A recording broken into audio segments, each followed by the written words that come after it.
Good morning, respected listeners, dear listeners. कवि रहीम कहते थे, बिन पानी सब सून।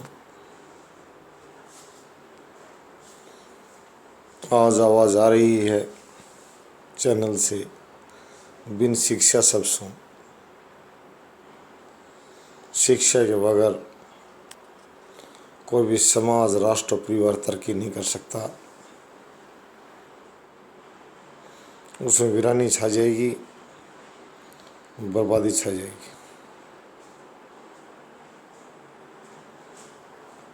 जगह जगह चर्चा हो रही, उन लोगों को भी आज बताऊंगा और एक उदाहरण भी पेश करूंगा राष्ट्र के सामने।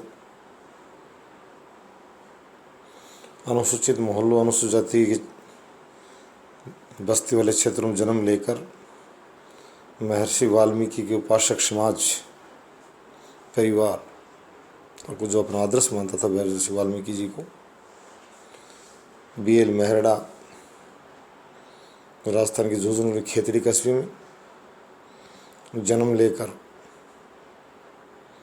शिक्षा के बल पर IAS बनकर, बेटे को IPS बनाकर और एक बहुत बड़ी संस्था खड़ी कर क्षेत्र के 150 गांवों में शिक्षा की अलग जगाई।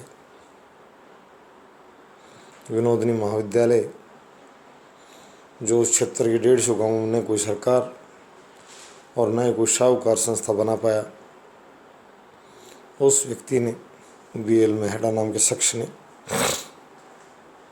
उस शिक्षा के मंदिर को खड़ा किया और लाखों, मैं ये भी कहना चाहता हूँ हज़ारों बच्चों को नहीं, लाखों बच्चों को लाभान्वित किया। सारा खेल शिक्षा का कहाँ से चलना शुरू किया और शिखर, कहते हैं आकाश से पाताल तक, इतनी दूरी का अंतर। और सर्व समाज जो वास्तविक स्थिति अवगत नहीं था, जिनमें बेकार का दम भर रखा था, सब ने माना कि हम मेहरड़ा साहब से बहुत पीछे हैं, बहुत नीचे हैं। हमने शिक्षा को नहीं चुना, हमने हेम को चुना और हेम हमें ढाबे पर बर्तन धुलाने के लायक बना दिया। अहम है और वहम पालना बेवकूफ़ी से ज़्यादा कुछ नहीं होता। मेहरड़ा साहब ने शिक्षा को चुना और आसमान की ऊंचाई तय की और स्वयं ने अपने क्षेत्र को चमका डाला। इसी समाज से JP चंदेलिया जो राजस्थान के शिक्षा सचिव रहे, और सबसे बड़ी बात, वाई लूटी शिक्षा के नाम पर ही किसी बच्चे के अच्छा प्रदर्शन करने पर स्वयं ने अपनी जेब से पहुँचकर 1 लाख रुपये का पुरस्कार देकर लोगों को चौंका दिया था। मैं जातीय सम्मेलन करने वालों को कहता हूँ, लताड़ रहा हूँ, बदतमीजों, अच्छाइयों का सम्मेलन करो, एक्सीलेंस गर्ल्स स्कूल बनाओ, एक्सीलेंस यूनिवर्सिटीज़ बनाओ, जाति और धर्म के नाम पर मत किसी को भड़काओ, राष्ट्र को आगे ले जाओ, दुनिया से पूजने आएगी। यहाँ की नागरिकता लोग छोड़ेंगे नहीं, नागरिकता लेने के लिए आएंगे, भीड़ लग जाएगी एम्बेसीज में। चंदेलिया साहब ने बालिका को पुरस्कृत किया एक बेटी के नाम पर, जाति दीवानों से बाहर जाकर।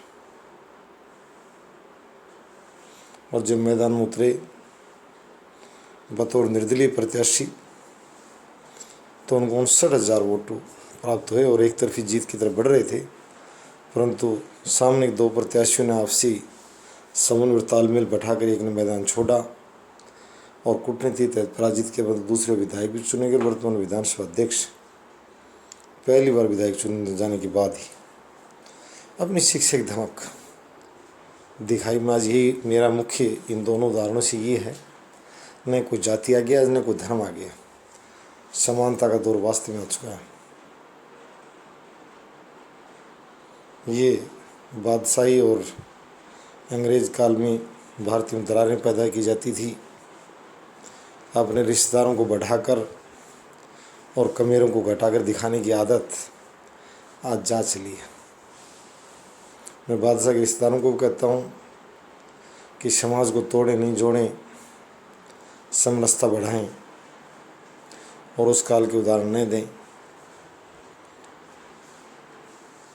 कि बादशाह में ये करता था, बादशाह में ताज पहनाता था। बादशाह मर चुका और बादशाह का दौर जा चुका है। आज दौर शिक्षा का है। गुलामी के दौर की बातें भी जा चुकी हैं। बेकार की जमींदारी जागीरदारी की बातों में फुलाने कुछ नहीं है। गोरे को गए बहुत साल हो गए, अब तुम्हारे यहाँ कुछ नहीं है। कमाकर खाना सीखो, भारतीय समाज के साथ मिलकर जीना सीखो और शिक्षा की बातें करना सीखो। जाति और धर्म की बात करने वालों का मुंह काला हो, ऐसे संगठन चलाने वालों का भी मुंह काला हो। जो दूसरे प्रति नफरत उगलते हैं। अगर कोई एक्सीलेंस स्कूल, एक्सीलेंस हॉस्पिटल बनाए समाज की सेवा के लिए, उस संगठन और उस धार्मिक या जातीय संगठन की आलोचना फिर भी नहीं करने में समाधान इजाज़त देता है। इस तरह का वो करता है, परंतु इकट्ठे होकर दूसरे समाजों के प्रति आग उगलना, नफरत उगलना और राष्ट्रीय और सामाजिक एकता को कमज़ोर करना, इस तरह के लोगों को हम पसंद नहीं करते। सरकारों से मांग करते हैं इस तरह के संगठनों की बैठकों पर प्रतिबंध लगाई जाए, कड़ी कार्यवाही सुनिश्चित की जाए। सुशील गुप्ता जो राज्यसभा सांसद है, शिक्षा पर बातें करता है। मैं सुशील से भी कहूँगा प्रतिस्पर्धी बने, सुशील स्पर्धी बने।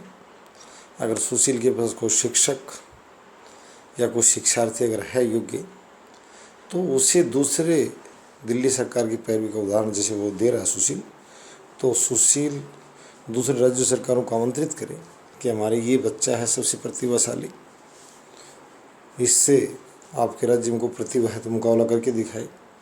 ये शिक्षक है योग्यताधारी, इससे मुकाबला करके दिखाए। यानी मैच, मैं कहूँगा पहलवानी की परख दंगल में होती है। अगर सुशील के पास कुछ है कारनामा दंगल में दिखाने के लिए, तो सामने लेकर आए। हम सुशील भाई की तारीफ़ करेंगे, अकेली अखबारी बयानबाजी नहीं करें, या जलेबिया बातें नहीं।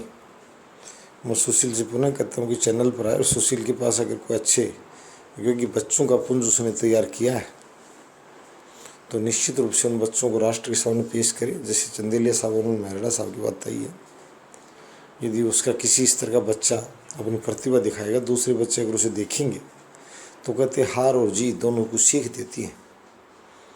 हार जोश के साथ काम करने के लिए और जीत जोश को बनाए रखने का मादा पैदा करती है व्यक्ति के अंदर। तो सुशील के पास यदि कोई ऐसा इस तरह के शिक्षार्थी और शिक्षक हों जो उदाहरण के रूप में हमें दिखाना चाहे, स्पर्धा करना चाहे, तो सुशील का स्वागत है। हम भाई को आमंत्रित करते हैं और यदि उसका दल विजेता बनता है तो चैनल की तरफ से मैं ये भी कहूँगा सुशील को हम पुरस्कृत भी करेंगे, उन बच्चों को और शिक्षकों को, परंतु उनको लेकर आए।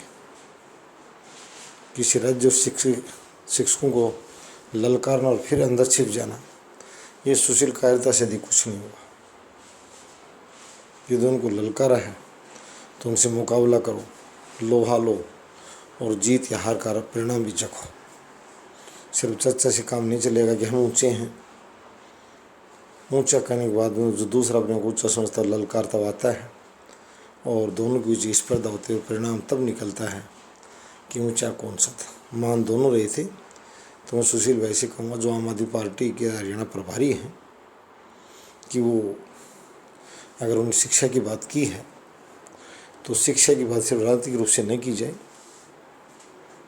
और कोरी बातें नहीं की जाए। सुशील निश्चित रूप से अपने विद्यार्थियों और अपने शिक्षकों के साथ जिस राज्य की शिक्षा प्रणाली से तुलना करना चाहे, लोकतंत्र में होती है चर्चा, ये परिपाटी होती है कंपेरेटिव पॉलिटिक्स। मैंने पहले कहा था, हरियाणा सरकार की जो वृद्धावस्था पेंशन की जो स्कीम है उसको राजस्थान हो चाहे मध्य प्रदेश हो चाहे आंध्र प्रदेश हो, कोई भी राज्य हो, यहाँ तक कि शायद दिल्ली भी है, वो सबसे अव्वल है। तो इसमें कोई किसी पार्टीगत बात नहीं है। हमारे यहाँ 10 दलों की सरकारी राज्यों में कोई विशेष बात नहीं है। अच्छी बात ले लेनी चाहिए, उन लोगों को सीख लेना चाहिए कि भाई हरियाणा इतना संसाधन कहाँ से जुटाता है, राजस्थान क्यों नहीं दे पाता इतने पैसे, बुढ़ापा पेंशन यूपी क्यों नहीं दे पाता है, एमपी क्यों नहीं दे पाता है, गुजरात, महाराष्ट्र ये क्यों पीछे हैं इस मामले में वृद्धावस्था। तो अच्छी बात, हम सुशील से सुनने को तैयार हैं, पर सुशील पहले अपने शिक्षक और शिक्षार्थियों को समाज के सामने लेकर आए और अपनी बात को सिद्ध करें। उसके बाद में निश्चित रूप से सुशील को साधुवाद देंगे और उसको एक पात्र व्यक्ति मानेंगे, अपनी बात करने का हकदार। धन्यवाद।